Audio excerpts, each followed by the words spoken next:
We are live. Hey, this is Sean, Federal Prison Talk, and I got a great guest today, RDAP Dan. You're also on RDAP Dan's channel. We are combining them thanks to Dan and technology. And I put my title on this video, Why I Started My YouTube channel.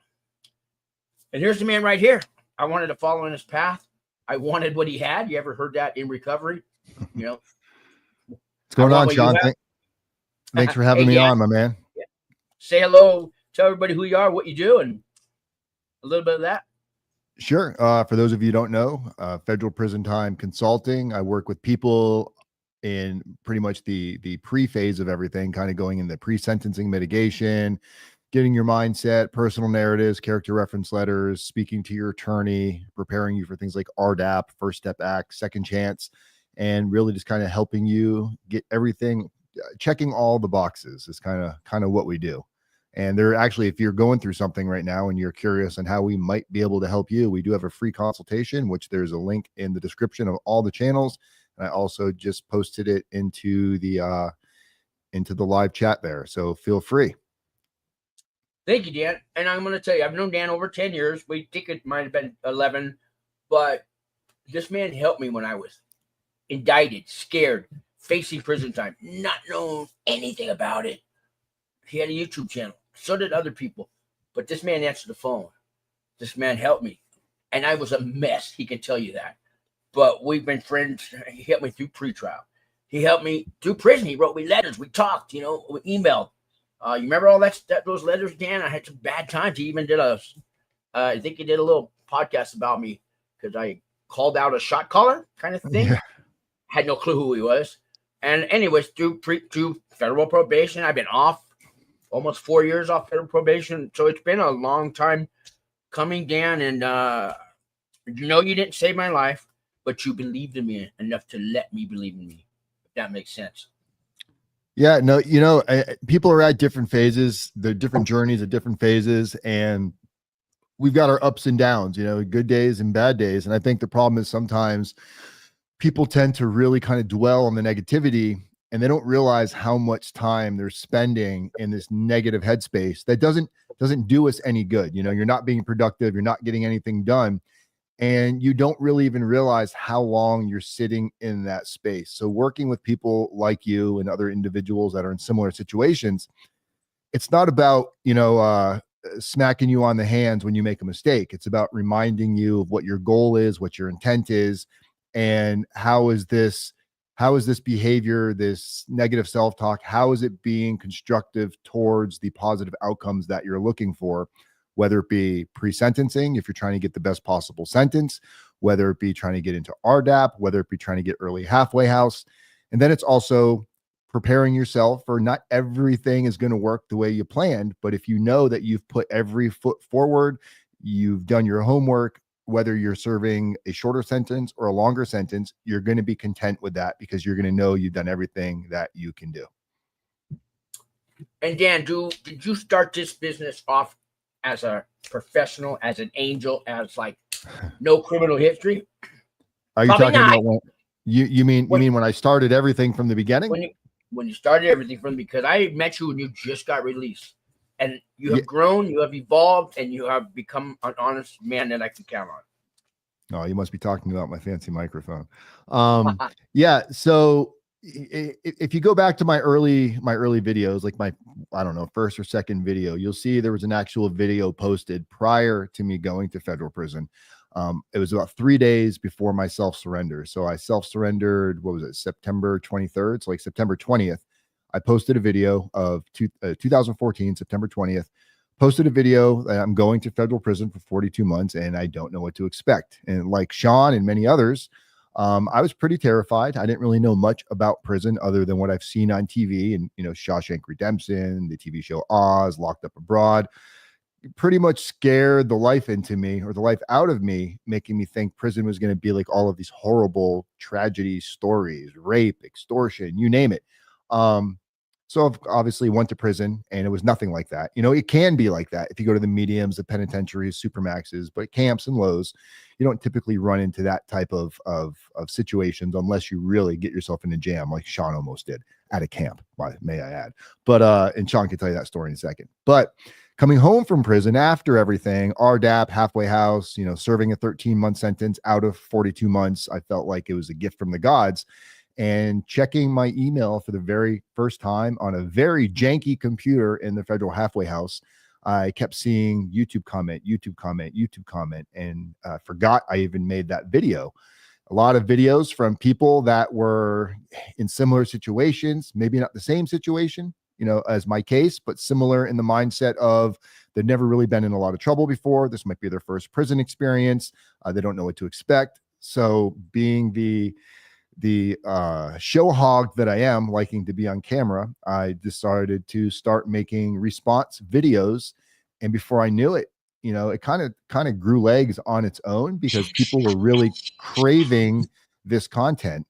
And craving this content, there wasn't a lot of people out there. There were some other consultants like Justin and Michael, and they were putting out valuable content, but my content was a little bit more designed for like just what you're going through, what you could be doing right now. And criminal defense attorneys started reaching out pretty much almost instantly. And it, from just sharing my journey to going into a full-blown, career path, within about a year and a half, it took on a full-time position for me, and I haven't looked back. I've been blessed every day since. Yeah, and that's the short version, guys. And if you are facing prison time, or you got a target letter, you got indicted, your house got raided, your office got raided, you're scared, something's happening. It's the federal government, guys. Yeah, it's all real now, and that's kind of hard to believe sometimes for us, Dan, huh?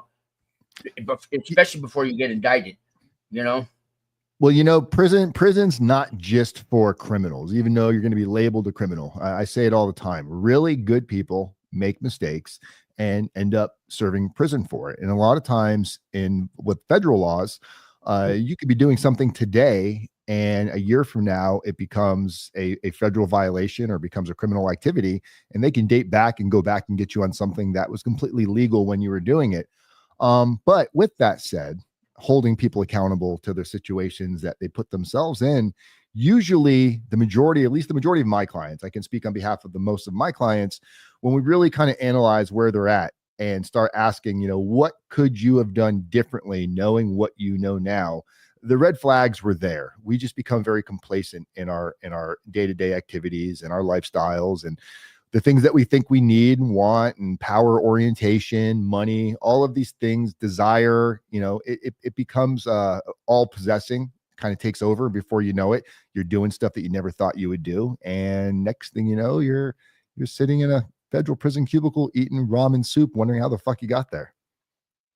Yeah. And most people that go to prison, at least federal prison, even state prison, look like me and Dan. Yeah, there's the tat back guys in the penitentiary, but that's not most inmates.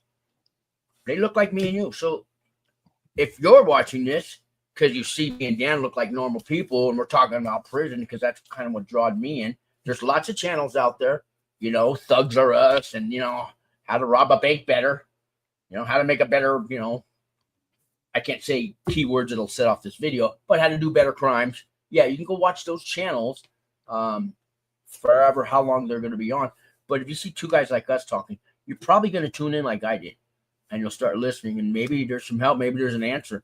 I'm not saying I'm the answer, I'm not saying Dan's the answer, but it's a start, guys. It's a start, guys. So I don't know how many subscribers you have that are doing time right now.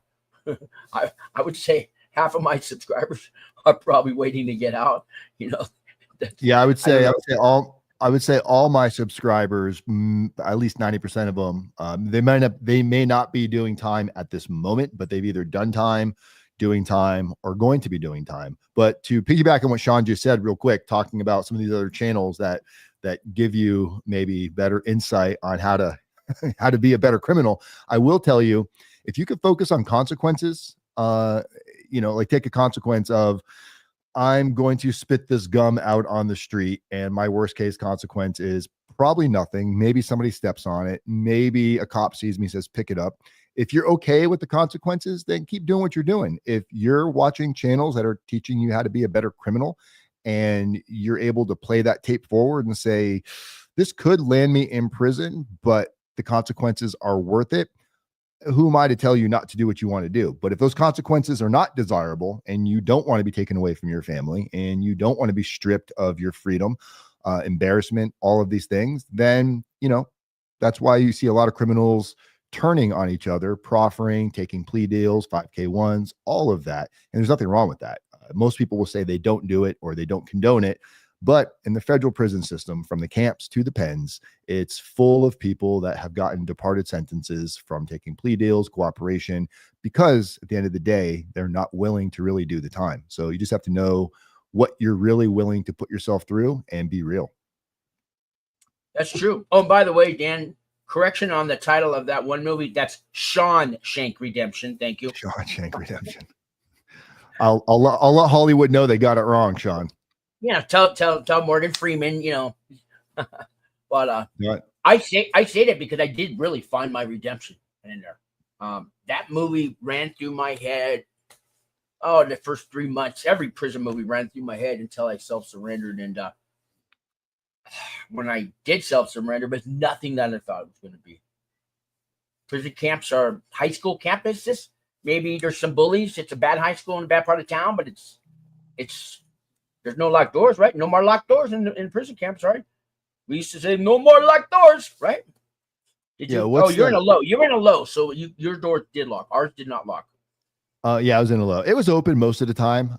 Even when we were like on controlled movements, they still pretty much kept them unlocked. But my go-to movie was Prison Break. When I got to prison, I was looking for the guy with the tattoo of the schematics and the map on his back on how to properly break out of prison.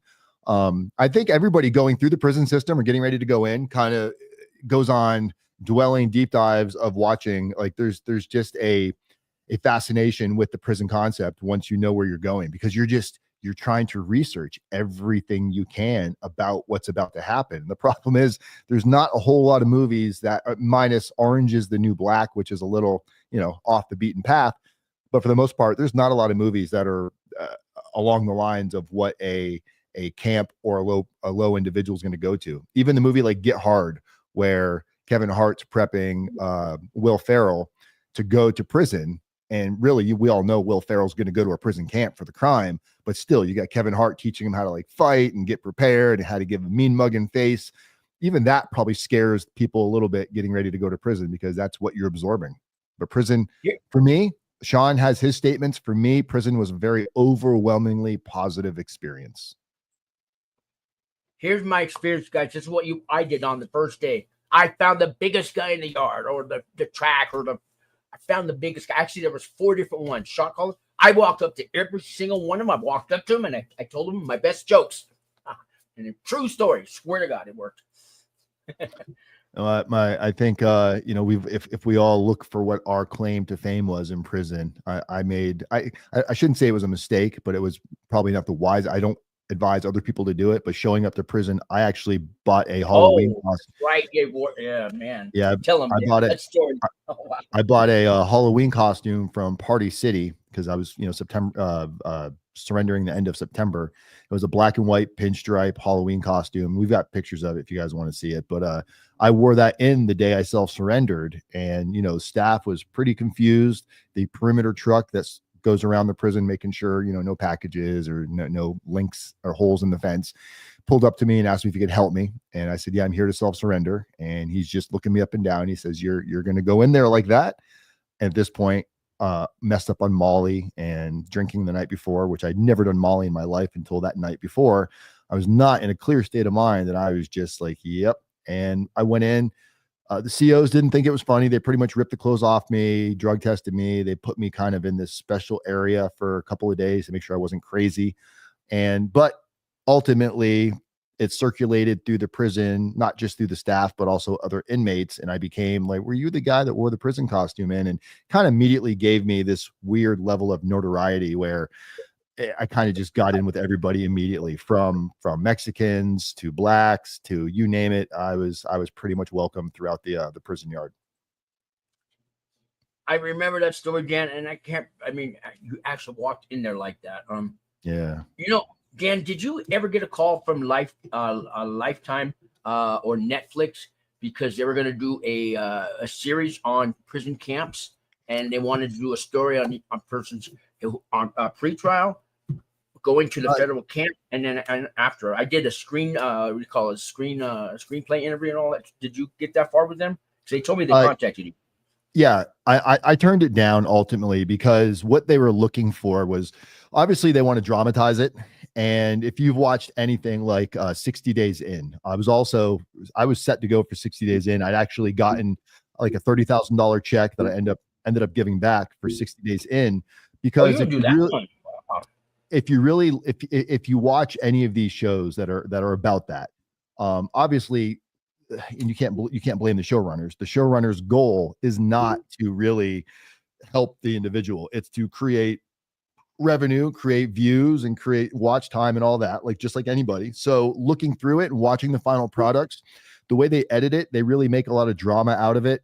And I just felt like it wasn't in the best interest of any of my clients to be focusing on that, when really their primary focus should be on, like, what are they going to do to get in and out? What type of mentality are they going to have going in there, knowing that they're, some kind of a star? It just feels like that could create, like, look at anybody that's in there that's got notoriety.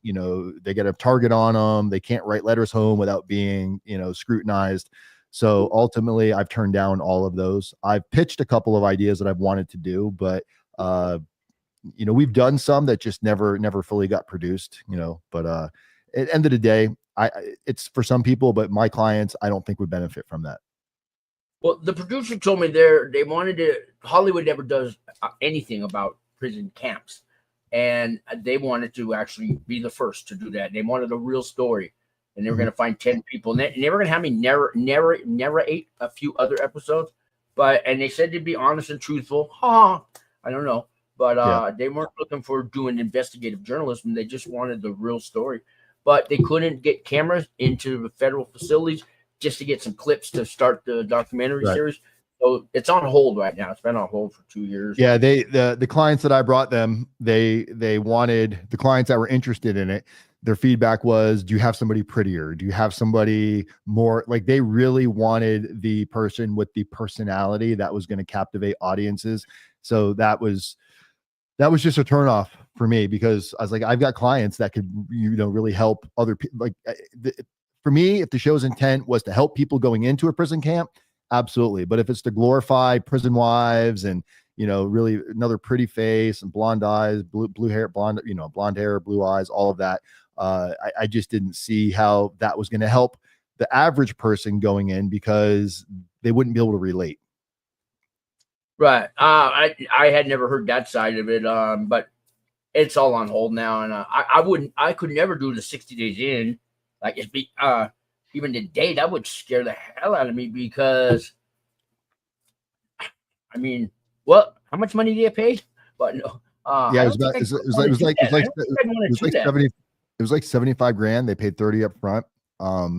I was all like, I had to do a psych eval. It was a process, but then I should have taken the time to really, if you watch any of the 60 Days In, at the end of every season, they kind of have, I forgot what it's called, where they get everybody together, and all of the editing was so designed for, like, the drama that you see on that show. It's not real.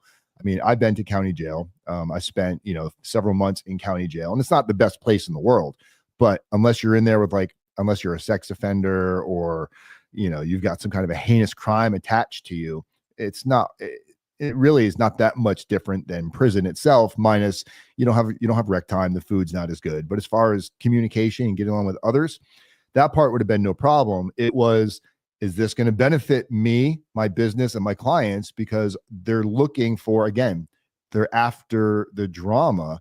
So they're encouraging you to go in there and almost put yourself into situations to pop off the drama. And that would be great for views. But again, the clients that we're helping, first-time, nonviolent, white-collar individuals, most of them never set foot in a county jail. And if they do, it's for a couple of days, and then they're waiting on pretrial, and then their experience is in a federal prison camp or a low security. So again, to me, those shows are going to install fear into somebody that's unnecessarily needed. And I say all that to make people out there realize that there is no movie about a low facility or a federal prison camp that Correct. I can think of that's going to be more than me, Dan, and our guests that come on our shows. I mean, we tell it like it is. I try not to sugarcoat anything. I don't try. It really wouldn't be that interesting, Sean. That's the problem. That's why I think a show is gonna have a problem, because really, like, what goes on in the camp? You're walking the track. Sure, there's some funny moments, telling some jokes, stuff with your buddies, but it's not drama packed. We are starting a prison drama series different than anybody else has done. It's a podcast series where we have actors. It's got sound overs, music. It's actually going to be scripted. There's going to be scenes, and it's going to be very much surrounding. Some of it will be made up, but it's going to be made up to the point of what really happens in a federal prison camp. Like when you walk into prison and your first conversation with somebody, and you know the things that you talk about at night, and the laughing, and but creating like episodes of actual acting versus prison stories. It's going to be acted out with scenes, and maybe you'll be a part of that, Sean. I don't know, but yeah, we have a few people lined up right now. We've got a couple episodes. Yeah, it's going to be a lot of fun. That's going to be a podcast. It's going to be audio only, because I don't have a budget for video production on that, but I do have the budget for the audio. But it's going to be White Productions. I thought you had 3 locations on studios all over the world. Yeah, those are video podcast studios. I'm talking about to do we don't have access to prisons to go record this stuff, but that will give people a real insight as to what goes on in a camp. You know, because I have such memorable memories from the camp too. I have some very good friends that have passed away, not due to anything. It's just these people that have passed away after prison became very dear friends. One of them got cancer, and one of them just died of a heart attack. You know, it's just. And with the stories, the stuff that we talked about at night, the belly gut laughing till you're fucking crying, the pranks. Yes, you can laugh in prison, guys. Yeah, you can laugh, you can cry, you can give your brother a hug when you're consoling him. You know, it's not what you see on TV. Nothing like it. And I have about 7 close friends. We all did 2 to 5 years together at Florence Federal Prison Camp. They all live here in Albuquerque. There was a couple that live in other states. 2 of them came by last night. We were doing karaoke in my living room. Hugo and Larry, and these guys we've been out 5 years. 5 of us live here in Albuquerque, and we're the best of friends. We, contact each other all week long.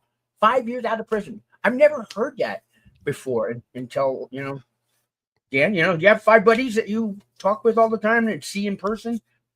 Not in person, because obviously where I did my time versus living now over like on the West Coast of the world versus the East Coast, there's not a lot of people out here that most people, when you usually go to federal prison, unless it's something strange, you're usually going somewhere within 500 miles of your your release address or whatever. I'm 3,500 miles away from where I did my time. So yeah, there's nobody out here, but I do communicate a lot. I'm actually going to have a couple of guys that I did some time with on the channel, and I try to bring guys on that continued a positive mindset lifestyle, just to showcase, prison doesn't have to define you. Your past moments don't have to define where you're going to go. As a matter of fact, like Sean said, prison gave him life. I have a lot of people, doctors, attorneys, accountants, pharmacists, CEOs, executives, that when they go to prison or getting ready to go to prison, they think their career paths are over because they can no longer conduct business in those fields. And they automatically go to this horrible mindset, like, oh my God, I'm going to be flipping burgers or cutting grass. Not that there's anything wrong with that, those of you out there that are doing that. But for somebody that's never done it, they think life is over. But what they forget is no doctor becomes a doctor by accident. I don't care if you got a family with money. You took the time to go to school. You dedicated your mindset to an objective to overcome it. So if you've done that before, you'll be able to apply that same mastermind to probably anything. So most of the clients I have that come home from prison are equally as successful or more so, and not just financially, but their view on life is a little more grounded and objective, to where you can actually become a much better version of who you were if you really let this process work through you. Here's where I got to do this pitch for Dan, because going to prison I call it a gift. It's a reset. It's free. People pay thousands of dollars to go to fat farms and put the world on hold. You get to do it for free. And I got I'm going to pull this picture down, guys. All these guys are professionals. Well, I'll pull it up later. Doctors, lawyers, land developers, two CPAs, they've all got their licenses back. They're all practicing. They put in a lot of hard work, but I want to tell you, it's not all gone. You'll get it back, but you got to work twice as hard. Guess what happens? You become a better man. And when you become that better man, you're going to be a better doctor, a better dentist, a better lawyer, a better real estate developer, all that. Do I recommend going to federal prison instead of a fat form? No. But the crime that you did, I do recommend it. And I'm just going to leave it at that. But life can get way better after prison when you put in the work. Absolutely. If you let Dan coach you, me coach you, just give me a call. But Dan, you want to talk to us for 15 minutes? It's free, and we'll tell you. Dan, like you still have a chance to life. Say that again. I said if they give us a call, I know Dan will do a free 15-minute consultation with you. Yep. Yeah, we do. I'll help you keep those dreams alive that you haven't lost everything. You know, and I have the proof. The purpose of the free consultation is one, you know, everybody, look, it's not, we can't help everybody. And it's not just about shortening your sentence. People that hire us, if you ask somebody that's calling us for the very first time and you ask them, well, what are you hoping to get out of this? You know, a shorter sentence, get back to their family, not go to prison at all. You know, they have, I would say, the expectations that everybody has. You ask somebody 90 days, 120 days in, what they're getting from this. And sure, they still want the time off. They still want the best sentence. But what they'll tell you is they're sleeping better at night. They're communicating with their family better at night. Because part of the process that we work with people is not just sentencing mitigation. It's mindset coaching. I encourage people to, if you call me up, and it's similar to RDAP. You know, phase 1 of RDAP, you're kind of expected to make a fool of yourself. You're expected to make many mistakes. You're expected to have awfulizing mindset. You're expected to do these things because that's what you've been doing, probably why you're going to prison. But as you get to phase 2 and phase 3 of RDAP, you're expected to be doing better and better by each phase. Never perfect, but doing better. Understanding the consequences of your actions, understanding how your current mood is affecting those around you or your animals around you. So very similar to that process with people that are hiring us. I know they want to get a shorter sentence. Everybody knows that. The judge knows that. Your attorney knows that. The prosecutor knows that. Your fucking goldfish knows that. But what you end up getting through this process is when you're having your bad days, as we move on, you get a, virtual verbal slap from Dan saying, what is this doing for you? You're so boo-hoo, baha, poor me. I can't believe this is happening. Well, it's happening. It's not going to go away. So what productive activities are you engaging in? What are you discussing with your family? Most families of a criminal defendant that is facing prison time, they walk on eggshells because they don't want to say anything to upset you. They already don't know how to handle it because they feel bad about what you're going through, almost like it's their fault. But you, as the potential defendant going to prison, it's your responsibility. And I'm talking to whoever's listening right now. It's your responsibility to go to your loved ones, to go to your kids and say, hey, I know that I can be emotional right now because I'm going to prison, but you didn't do this to me. If you want to ask me questions like, what the fuck was I thinking when I did this? Let's do it. Let's have every Tuesday. Let's go get pizza. And it's open ring. Like, you ask a question and I promise I won't get upset. I may not like it. It may be tough for me, but if it's going to help you get through this as somebody that you turned into a victim of your crime, if you think you have a victimless crime, you're out of your effing mind. When I hear people say victimless crimes shouldn't go to prison, no such thing as a victimless crime. Your kids, your family, your best friend, they become victims of what you've done. When your wife said, I do at the altar, she didn't think I'm going to be left to learn how to do everything all over again. And you're going to go to prison. You're the breadwinner. You're going to leave me here. We got to sell our house. We got to move out. Kids are getting picked on in school. If you don't think that creates trauma and dramatic experiences in your friends and family's lives, you're still stuck in a selfish thought process. So part of our consulting services goes way deeper than write a good narrative or prepare for your PSR or what's your first day in prison or buy this kind of soup versus this kind of soup. We do cover those things because obviously it's important to you, but we also cover the things that's ultimately going to create the change that you say you want to do. So it's not a fit for everybody. We have clients that no matter what we tell them, no matter how much money they're paying us, they're still looking for the elevator instead of taking the stairs. And that's the mindset that got you to prison to begin with. So you've got to take a hard, cold look at your situation and what you want to do different, but are you willing to put in the work? That really becomes the question. Mic drop. Dan, I mean, I couldn't have said it better myself, but I mean, I tell people all the time, when you go to prison, when you do those crimes, okay, you're bringing your family with you. They're going to their own prison. So I've worked for a nonprofit for the last 4 years, Wings for Life International, to deal with these families that you left behind. The women with their 4 kids, our husband's doing 10 years because he made a bad choice. No, that was a life decision. You put some thought into it every time you do that to your family. And a lot of guys don't have a wife and kids waiting for them when they get up. Normally your kids will still talk to you. But you got to put in the work now, like Dan said. Yeah, let them ask all the questions. You know, why did you do that to me? All that, Dan. I mean, yeah, because if you think about like pressure, or if you think about like a pimple, you know, you've got this pimple forming on your arm, and you know it's there, whatever.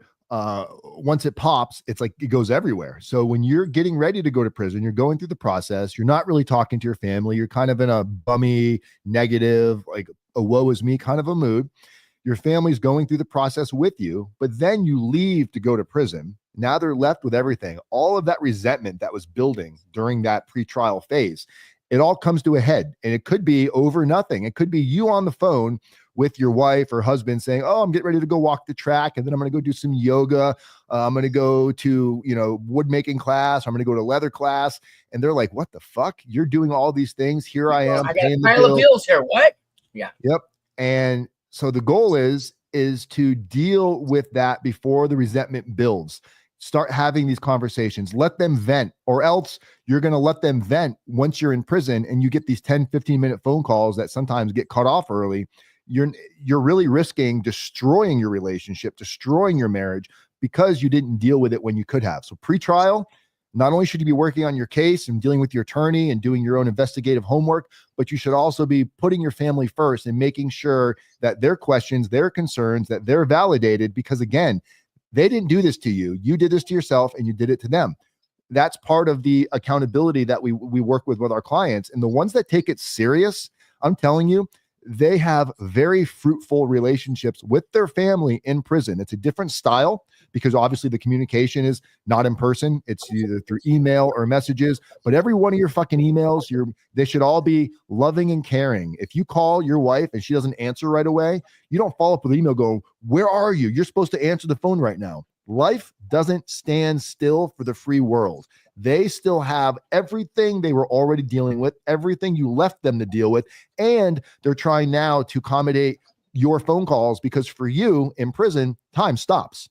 You're just sitting there waiting for your next phone call, waiting for your next visit, waiting for rec time. But it's also like daycare. You're told when to get up, you're told when to eat, you're told when to go outside and play, you're told when to go back to bed. As long as you follow some very basic rules, it's an easy life that's almost a getaway from your real life that your family can start to hold resentment for, because you got to be a crybaby bitch this entire time you're out on pretrial. Now you're all happy and getting in shape and you found God.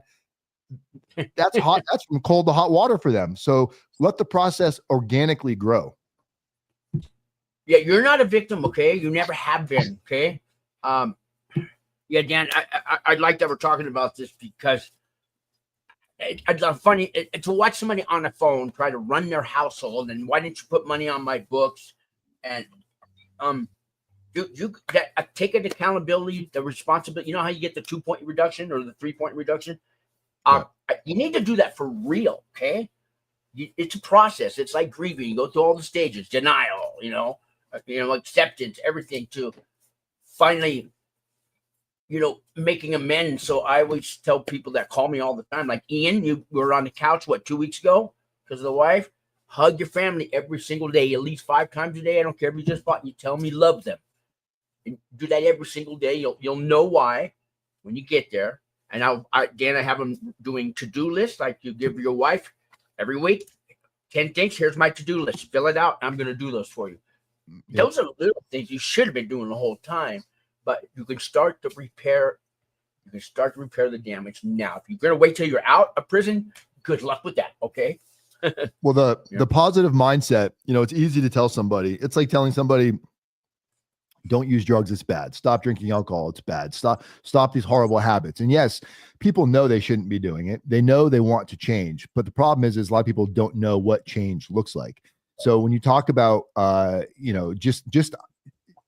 just acknowledging that you have a problem, that's part of the battle. But then the actionable steps that you do, you can't just say, I'm sorry for not validating your feelings, or I'm sorry for blowing up. You've actually got to put yourself through every time you find yourself making one of these negative mistakes or awfulizing in a headspace for too long. You almost need an actual physical checklist to say, okay, here I am. Like if I ask the average person right now, whoever's watching this, if I said, how many negative thoughts do you think you have a day? And when I say negative, just, dwelling on something, my bills are due, or I got to do this tomorrow, or I've been meaning to go renew my driver's license and I keep putting it off. All of these little meaningless tasks that you put off and put off and put off, it creates this high level of anxiety in your life that you lose sleep. You start getting into fights at home about it. So when you catch yourself thinking like that, you're laying in bed going, I can't believe I'm in this situation. Okay, you're in it. You pull out your little check pad, you make a check. How long did you dwell in that negative space? Maybe 2 minutes, 3 minutes, and you make an actual physical note of that. And then you have some positive actions at the bottom of that little piece of paper. It's like, all right, go do some push-ups, go call Sean, go call Dan, go give your kids a hug. By doing that actionable step right beyond the identifying part of it, you now start to create these new habits that become triggering events to the point where you'll start counting how many negative thoughts you had. And by week 1, you may have had 10,000 a day. By week 20, now maybe you're down to 1,000 a day. You start to see how you control these blind spots of your mind that you're not even aware of. And that, when I say it spills over into your entire life, even into a shorter prison sentence, because now you're becoming a better person for the right reasons, not because you just want a shorter sentence. The pathway to heaven can be paved with horrible intentions. You hear all the time that the pathway to hell is paved with positive intentions, but the pathway to heaven can be paved with horrible intentions, meaning I want to get into RDAP just for the time off. Who cares? Great. At least get into it. Once you're in RDAP, the process, if you're there long enough, your reason for getting in just to get the time off, you'll eventually start seeing the changes in yourself, and you'll realize, not only am I going to maybe get a shorter sentence, but I also like who this person is a lot more now than prior. So don't worry about what your intentions are today. The whole fake it till you make it, it's a true statement. If you do something long enough, people are going to notice. You're going to start seeing things that you're capable of. You're going to start seeing that superhero that you've been looking for. And it creates this love, this joy, this excitement. You argue less, you're mad less, your kids are happier, your animals aren't cowering the fucking corner, you're not drinking as much in the bottle, you're not using drugs as much, because you're finding this spot in your life that takes work and dedication to get to. If you're not working for it, it's not worth it. So true. We're gonna make some sound clips out of this. This is fucking gold nuggets we're dropping right here. 60 to 70,000 thoughts per day, except 45,000 of those are negative usually. So that's an RDAP. That's an RDAP lesson. When you mention that, because I did that one. I forget the chapter, but RDAP is a program that you could take while you're in prison that will help you, if there is any way, to become a better person, to take accountability, to move on from the old you to a new you. I don't know if you guys are ready to do the work, though. You could just lay in prison and you could be with the guy. So I'm in line, Dan, I don't know, my second week there in Chow Hall, and there's 200, 300, 400 inmates in line, right outside. There's a new guy there, and I'm having a conversation with somebody, and he looks over at us. I go like, he goes, if you're talking to me, I'm not here to make friends. I don't want to know nobody. I'm going to do my time. I'm just going to get through this. Don't even talk to me. Leave me alone. I'm going to do my time. I'm not talking to anybody. I knew me and him were going to be best friends. Yeah, we still are. But my thing is, if you're going to have that mindset, you're going to have that mindset when you get out. You're going to be miserable. You're going to be alone. You're going to have no one to trust, no one to depend on you, no one that you could depend on. You're going to have a lonely, miserable life if you go through any part of life like that, especially prison. So get out of that mindset. And things people can do like right now, because right now somebody's watching this video and maybe they're going, okay, he's talking about me, but I don't even know where to start. So giving people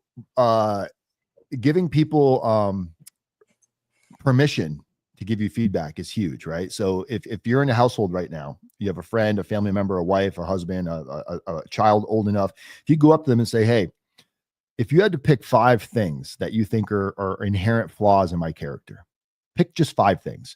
Let them give you some positive feedback. Maybe they'll say you get angry too much. Maybe they'll say you cuss too much. Maybe they'll say you don't talk enough or you don't show your feelings. Once they bring these things to your awareness, part of you is going to want to go, but you're going to want to argue it. Just shut the fuck up and let that person talk. Don't just listen to what it's, because this is their perception of you. So don't invalidate it, or else they're going to go, well, this is why I don't ever tell you, because you just make excuses. Just take it, write it down, go think about it for a minute, and then pick one thing that you're willing to try to improve. Even if it's not something that's a huge problem for you, just see if you can do it. While I was in prison, swearing for me, it's never been an issue. I will use words like I'm using them here, but I wanted to see, can I go 30 days? Because to create a new habit, it takes about 30, 40, the average person will call it 30 days of forming a new habit of doing repetitive behaviors before it becomes a habit, right? So I tried to go 30 days without cussing. It took me about 6 months to do it, because you get a day in and you forget, and you're on the basketball court and you drop the S word or F word or whatever, and you're like, damn, I got to restart. So doing that, you're giving yourself a very manageable task. It's not something ridiculous. It's something that you can probably do. And once you do it, now you start to see other areas. I tell people all the time, almost every video or phone call I have, if you're trying to change things in your life, start with something super simple. Make your bed when you wake up, do your dishes before you go to bed. Doesn't sound like that big of a deal, but just making your bed is going to create some positive endorphins that are going to take you into the next step. Now, it might wear off throughout the end of the day, but by the time you get to the end of the day, now you go make sure your kitchen's clean before you go to bed. That gives you some positive thoughts. Your wife may thank you too. Your wife's going to thank you. Your wife may thank you too. Finally, he does it. Even if you live by yourself, living in a cluttered life, dirty kitchen, messy house, you might not think it's affecting you because you're used to it, but 100% it's affecting your mental health. So clearing the mental clutter requires clearing the physical clutter. And when you start doing just little things that are simple, some people are like, oh, I want to go become a real estate investor. I want to go quit my job at the grocery store. Write a book. I'm going to get 3 degrees in prison. Yeah, yep. I know. They want to do all of these things, which is great, but you've got to pick short-term goals that you can overcome, because the short-term goals are going to lead you to the long-term goals. You can't just go and shoot and aim for that 1 star, because the minute you don't land on it, you're going to go, well, this is why I don't ever try. You're going to give yourself all the negative self-talk that you need to talk yourself out of doing the right thing. Again, people, and if you've always been doing, we'll call it the wrong thing, if you've been making these mistakes over and over and over in your life, when you start to do the right thing, people are going to be questionable. They're going to be sketchy, because they're going to go, well, how long is this going to last? I don't know. But once you get 30 days, 60 days, 6 months in, all of a sudden people forget you were ever that old person, and you forget you were that old person, and you've now developed the person that you wanted to be. So there is a roadmap for this. And this is something we work on with all of our clients. So the benefits that you get from hiring a team like ours, it's really, when I say you're getting more than you bargained for, it's so hard to put together a service contract and put all of this stuff in there, because sometimes people don't know what they need. They think they do, but they have no fucking idea. A lot of things your lawyer's going to tell you are great for the courts, but what me and Dan and a lot of other people do is prepare in a way no lawyer possibly could. Here's, to me, this all leads up to sentencing day. To me, your sentencing day is going to be the most important day of your life. You'll never forget it. And you have one job on sentencing day if you've taken a plea deal, because you've already guilty. You have one job. You need to convince that judge not to throw the book at you, not to give you 20 years. How do you convince somebody that? You've been on pretrial 6 months, 6 years, 2 years. I hope you worked hard for that. I mean, if you don't know, then you better call us quick. But your one job, convince that judge not to throw the book at you. Would you agree, Dan? That's your one job on sentencing day?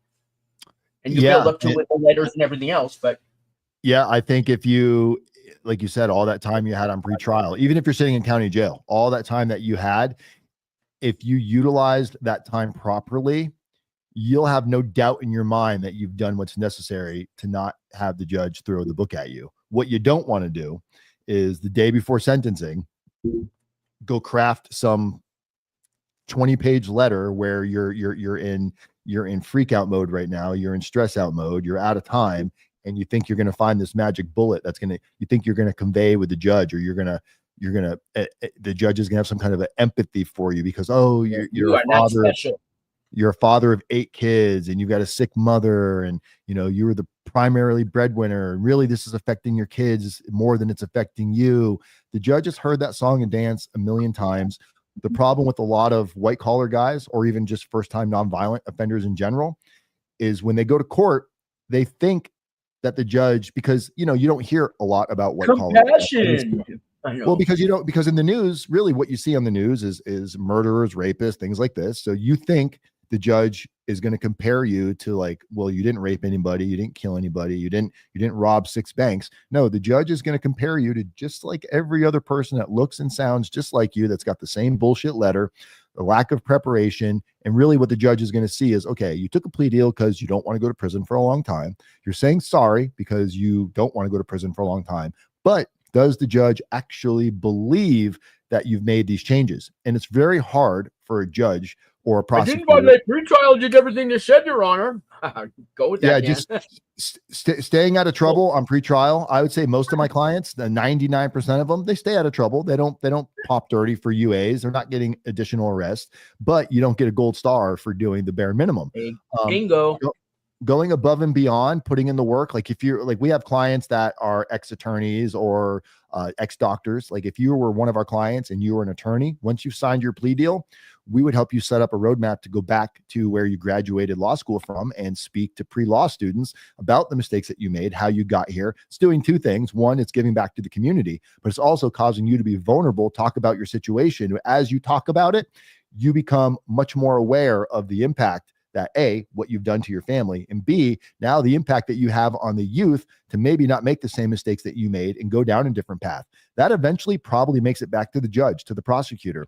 That's the kind of stuff that they like to see, because it shows that you truly understand the impact of your crime. And you're not just saying you want to be a better person, you're doing actionable steps. Just like we talked about earlier, if you catch yourself in negative headspace, don't just say, I'm not going to do that anymore. Go do something right behind that that's proactive. Go do it. Walk the walk, quit talking the walk.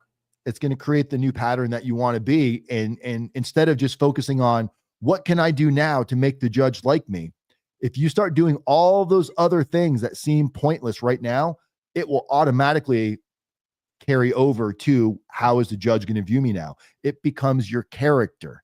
So assassinate your old fucking character, put a bullet right between his fucking eyes and watch him bleed out slowly on the ground and rebuild from the ground up. You can't just put a house on a muddy ground and expect it to last very long.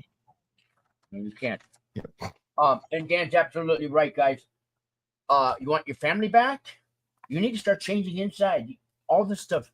Convince the judge, convince your family wants to throw the book at you too. Here's the worst case scenario. You do all this. You volunteer here, you Boy Scouts, senior centers, you do all of your possible free time helping others to give back to the world. And the judge doesn't care and he gives you 20 years. Guess what? You are now a better human being. You are probably, you know what I mean? You can't put a price on that. I doubt you're going to get 20 years if you did all that hard work. But if you did, you get to live with yourself now. You never had that before. So it's not always about getting time off. It's about changing here. That's why I could sit here 6 years after prison and say that. I never got it when I first, how dare they? And don't they know who I think I am? I'm taking this all the way to trial. Remember that, Dan? We were Remember And how that's we used to think in the beginning? pretty much Boy, every defendant has that. Every defendant has that thought, and it's okay. It's okay to have that thought. It's just, it's important. Look, even if you're not ready to make a phone call right now, the fact that you're watching this video, you're going down the right path, because sometimes it might take your first time to watch it, your second time to watch it, your third time to watch it. You get another call from your attorney and things aren't going the way you want it to go. As a man, one of our biggest roadblocks is I don't need anybody else's help to solve my own problems.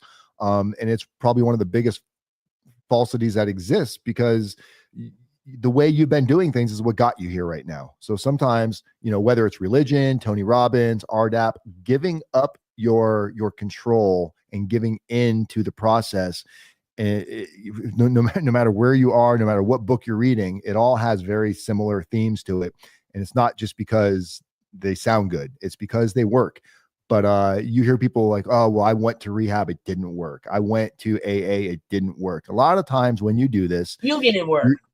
Either you're not ready, maybe you're court ordered, but you weren't ready yet. When you truly are ready for change, those processes, then those classes, those organizations, they can be beautiful.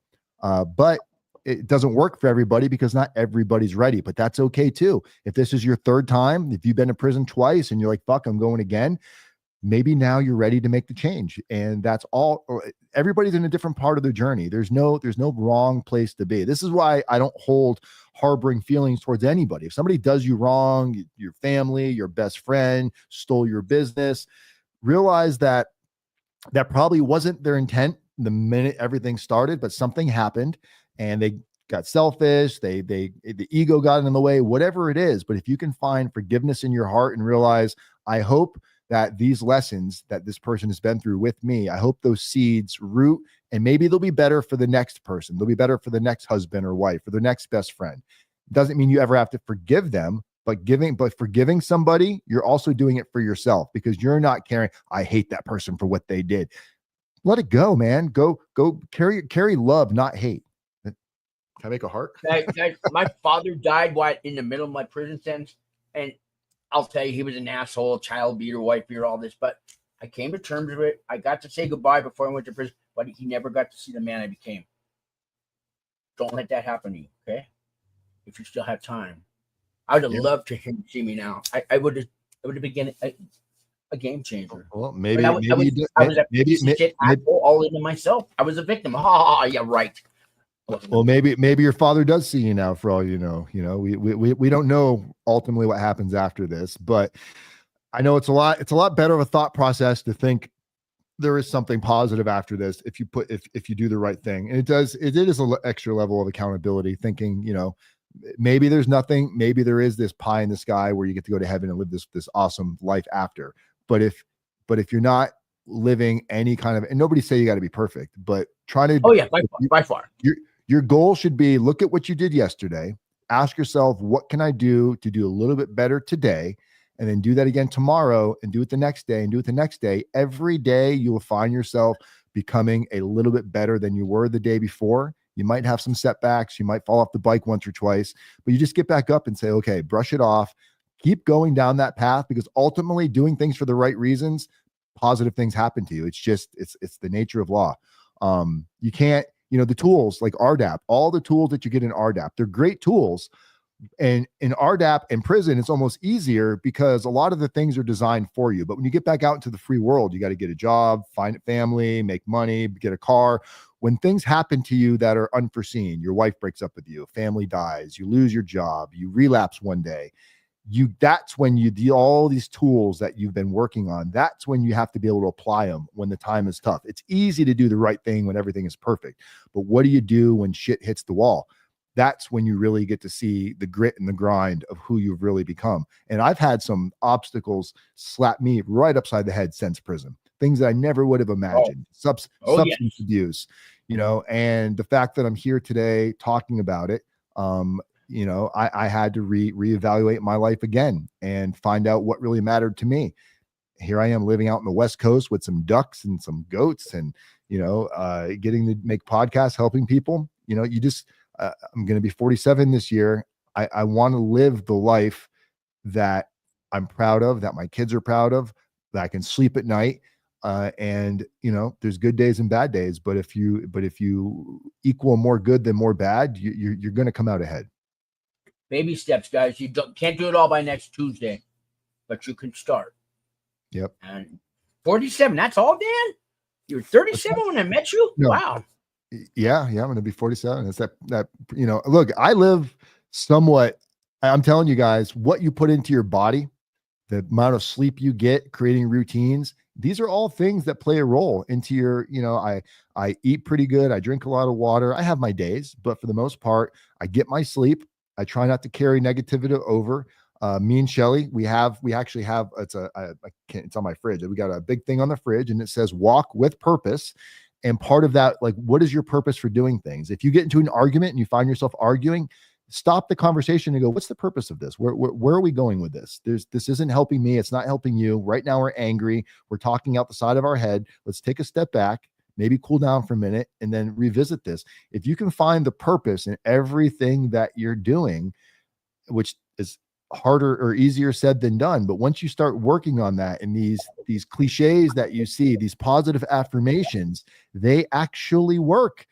My Chihuahua used to be terrified because I was not a violent person physically, but I had outbursts of anger, slam my hands on the table, yell something out loud, and your dogs will go cower. Once you start to witness that happening and you identify they're doing it because they're afraid of you, you got to ask yourself, do I want my dog to cower in the corner? And then you don't realize when you come home and your kids are in their bedroom, they're wondering, is my dad in a good mood or a bad mood today? Your kid should never have to wonder that. The minute you walk through that door, your kid should want to beeline it and grab your leg. If they're not, ask yourself, what are you doing to make that situation worse? Or what can you do? Is everybody walking on eggshells around you? Do they even notice it? If they are, yeah. Maybe you have no clue that they are. And maybe they have no clue because they're so used to it. Kids that grow up in these lifestyles with clutter, with these people that are like hoarders, and they live they don't even realize how mentally distracting it is until they start to see a different lifestyle. So be the person for you, be the role model for others, be the voice that you want to be tomorrow, because the voice of today is what your kids are going to learn tomorrow. So think about everything that you're saying and doing around the people that you think you care about, and you'll become less and less selfish. My mother told me when I was 30 years old, I had been to jail, I don't know, half a dozen times. The only time she ever got a decent night's sleep was when I was in jail. Yeah, she knew you weren't dead. You're going to go to prison, they're going to sleep. Okay, they're going to sleep just fine, really comfortable. How's that make you feel? Yeah. That's really all I got for today, Sean. Yeah, I wanted to sidetrack on 80 different topics, but another time. But I did want to let you know that RDAP Dan, he really helped me. I had the letters from my lawyer, told me there's no such thing as self-surrender. Dan, he called my lawyer. And the guy was so pissed off that you don't tell a lawyer how to do their job, especially when you're right and they're wrong. But so it was a court-appointed lawyer. But anyways, I think that was funny. Dan, you've come a long way, and I still trust you. And now Dan's one of the good guys you can ask anybody who's talked to me. I've had at least 1,000 phone calls since I've been doing my channel from viewers like you. At least 1,000. How many have you had? Probably 2,000, right? 3,000. It's up there. Yeah. I encourage people, if you're serious and if you're serious about wanting help, it's one thing to pick up the phone in that moment. It's another thing to click on the link that's in the description of this video and book a consultation, because what that's doing is it's making you think about what you want help with. It's showing me that you're serious about putting your thoughts onto paper. It's just like if you run a business or you're a manager and you have an employee who comes in and says, "Oh, I've got this problem." Unless it's a fire, send me an email. If they're not willing to take the time to send you an email, they're not that serious about whatever the issue is. And the reason why I say that is if you're just going to call up and say, "Oh, I'm going through something," you don't know where you're at, you're not ready to talk about it, you're kind of standoffish, you're probably not ready for that phone call yet. But if you're willing to take 5 minutes, fill out. That's why they call me Dan, because that was the old me. Now I'm working with Dan, guys. So Yeah, Sean's joining the team, and we're going over some processes to help Sean.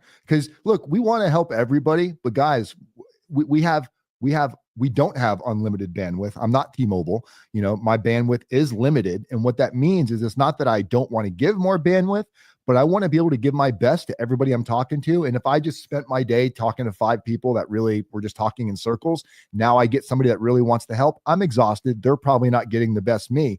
So by creating a platform where we can kind of filter it to see how interested the client is, it's a free call. If you want a free call to really find out what you could be doing better, what might be available to you, what the next steps would be, then take the time to click on the link. And patience is a virtue, 100%.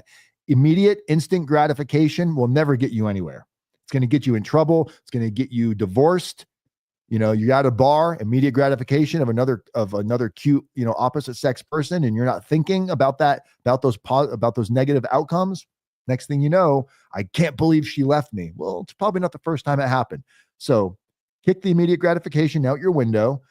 Take some time, think about what you want out of a process. The worst thing is when you talk to somebody and you spend an hour with them, but they don't really know what they want. And the call's not helping them because they're going to go right back into the squirrel brain that they had before that. And then they think just anytime they want to call somebody, I'm having a bad day, let me call Sean. No, you're having a bad day. In the morning, and you're going to run off to Pakistan. That's what the last one was.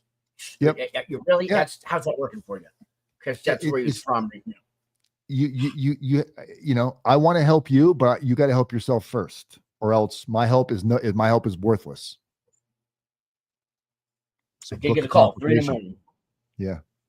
Book a conference. You know what? Do the right thing. Help yourself. Help your family, or just sit there with your ideas, because that's what got you going to prison in the first place, wasn't it? You need to take a look at yourself. You get past the victim. Me, I was a piece of shit. Okay, I can say that now. I'm not telling you to do that, but go through the process. Okay. Now all of a sudden you care about your 80-year-old grandmother. You didn't think about that when you were changing the 4 to a 3 and mailing out all those hundreds of letters, hoping the government was going to pay you something on money you didn't deserve. All that kind of stuff. This it counts. It counts now. It's real. Okay. So cry, bitch, be the victim, take it out on your family, or do the right thing. Okay. Give us a call. Start there. Well said. I guess I've gotten tough, Dan. You know, progress. Yeah, progress, not perfection. 10 years in the making.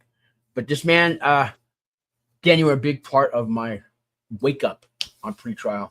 You know, I fucked up pretty bad on pretrial, and yet I didn't violate. Well, you got to give yourself some credit. We may have winded the screw in your back, Sean, but like I told you, I talked to a lot of people that say they're going to do stuff like this, and you know, I would say less than 1% actually does it in the end. So I thank you for all of the pats on the back, but you had to make the conscious decision to walk the walk and put in the work, or else, you know, anybody can say they're going to go do it. That's why at sentencing, everybody tells the judge, well, when I get out, I'm going to do this, do this. You've got all this time before sentencing. Show the judge. So by the time you get there, say, look what I've done since. These indictments from indictment to sentencing, I've got clients, sometimes it's a year longer, 3 years. That is some time. 4 years for me, guys. Yeah. So that's the average now. Use that time wisely. You can't show up to court and say, I'm going to do all these things. The judge is going to go, you've had 4 years and you're still fucking unemployed. You know, so just remember, there's nothing special, nothing unique about your situation. It's just like everybody else's, but you can make it special and unique by putting in the work above and beyond, doing things that are unorthodox. And sometimes, and you might be wanting to do all of those things, you just don't know where to start. Well, where to start is that free consultation in this booking, because that can be the process, the key to change that opens up many other doors behind it. But with that said, I'm going to let Sean wrap up. I'm RDAP Dan, Federal Prison Time Consulting, people up and people, communities method, one day at a time. I hope we hear from you. And Sean, it's your show. I wanted to say one thing real quick. I forgot. You know why I really wanted to do this YouTube channel? Because you had one and I wanted to follow in your steps. But you used to do a thing while I was on pretrial. And all the other people that were on pretrial will come in the chat room. Remember? And sometimes you have us on as a guest. And the guy Todd, and we were all going through the same. Oh, he's turned himself in 2 weeks. and we got to know each other. You remember all that? It was like an intervention group. Maybe we could start that up again, Dan. Because everybody on pretrial, I mean, the room was, I couldn't wait for Thursday nights or whatever night it was, you know, it was 2 or 3 nights a week. Yeah, we were going through. It was like a pretrial anonymous meeting, you know. We were doing Monday, Wednesdays, and Saturdays for a long time. We are trying to get back to that. And we just did an interview a couple of days ago with a gentleman named Daniel, who said he actually did the video the day before he self-surrendered. We don't do those. Look, do we do those videos for views? Absolutely. Do I do it because it monetizes and people watch them?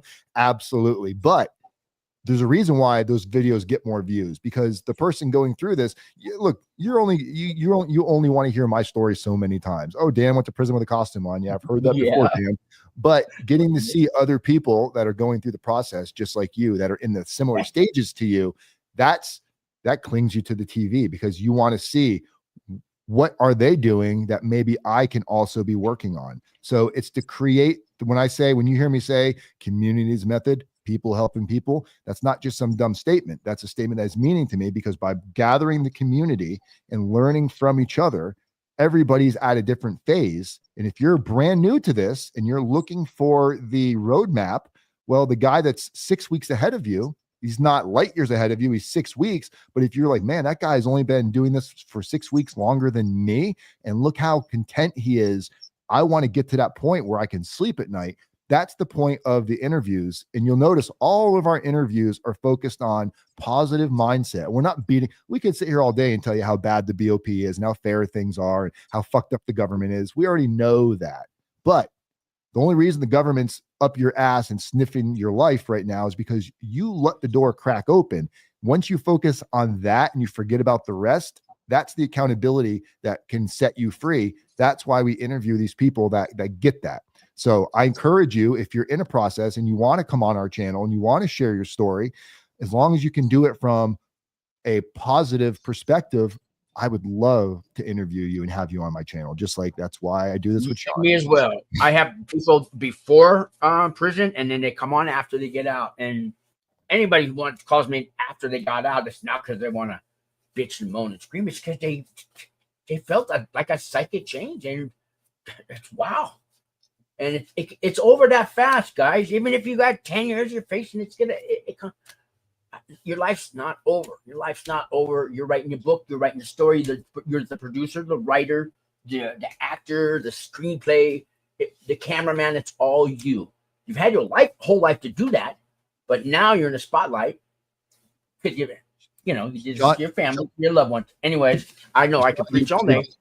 I'll shut up. Did you see my hoodie? Yeah. The branded felon. And you see what it says on the bottom? You wouldn't know it if we didn't tell you. That's the goal, guys. When you get out of prison, don't let prison control your narrative. People would not know I'm a felon if I didn't tell them. And I don't walk around with, a bad attitude. I live my life for all. There's no difference between me and the guy that's never been to prison before. Not a one tattoo here. Yeah. And that's the goal. So this hoodie, I make these myself, not myself. I get them made because it's a reminder to me. I don't mind showcasing where I've been, but I want others to be able to, because we're so quick to judge each other and say, oh, I would never be friends with a felon. Well, I bet you're friends with a felon and you don't even know it. So that's the goal, guys. So if you want a hoodie, let me know. We don't sell them, but I would. Yeah, Sean, I'm going to do another show about hiring felons as employees, and you'd be surprised how many the mindset is already changing out there. But yeah, my next goal is with another story. Thank you, Dan. Thank you, audience. See you on the next video. Like, subscribe, and call Dan. Peace. Thanks, Dan. We hit the end stream.